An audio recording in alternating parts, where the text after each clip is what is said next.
I'll give you just a minute, but if you're not sitting with your mother this morning, I'd ask that if your mother's here, if you go sit with her during this devotion, please.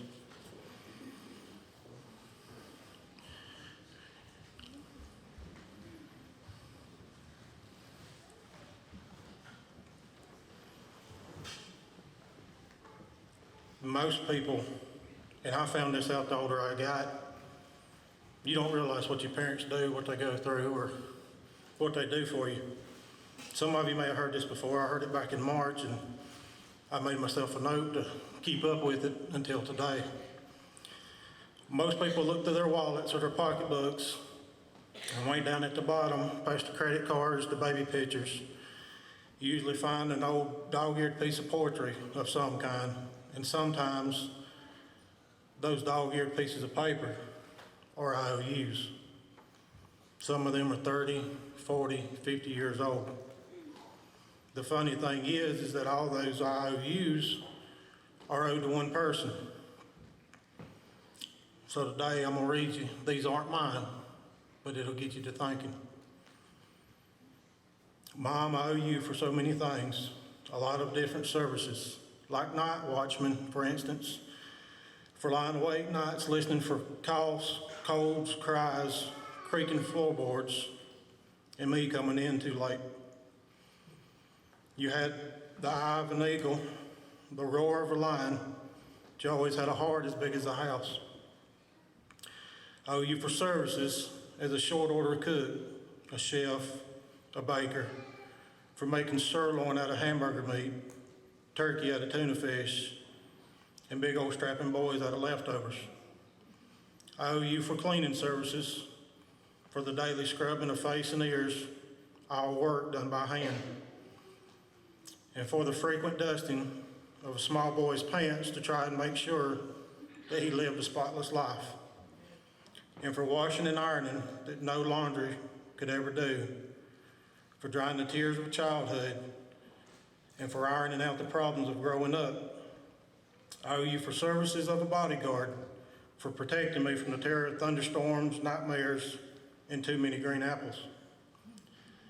Lord knows I owe you for medical attention, for nursing me through measles, mumps, bruises, bumps, splinters, and spring fever.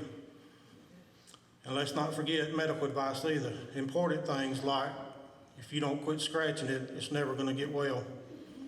And if you cross your eyes, they're going to stick like that.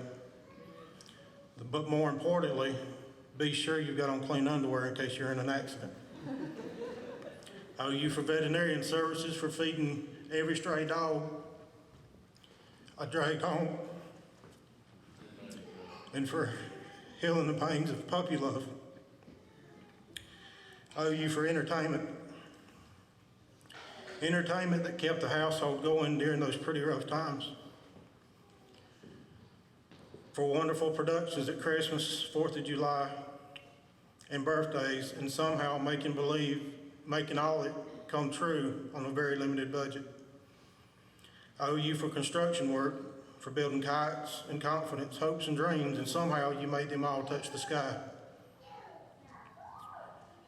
And for cementing together a family so it could stand the worst kind of shocks and blows, and for laying down a good, strong foundation to build a life on.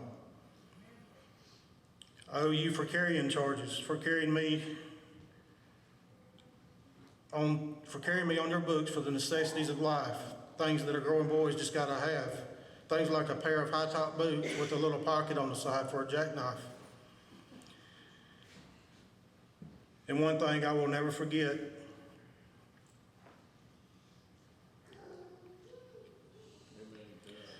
when there were 2 pieces of apple pie and 3 hungry people, I noticed that you were always the one who suddenly decided that you wasn't really hungry anymore. These are just a few things for which payment is long overdue. The person I owe them to has worked very hard and very cheap. She managed by simply doing without a whole lot of things that she needed herself. My OUs add up to much more than I could ever hope for.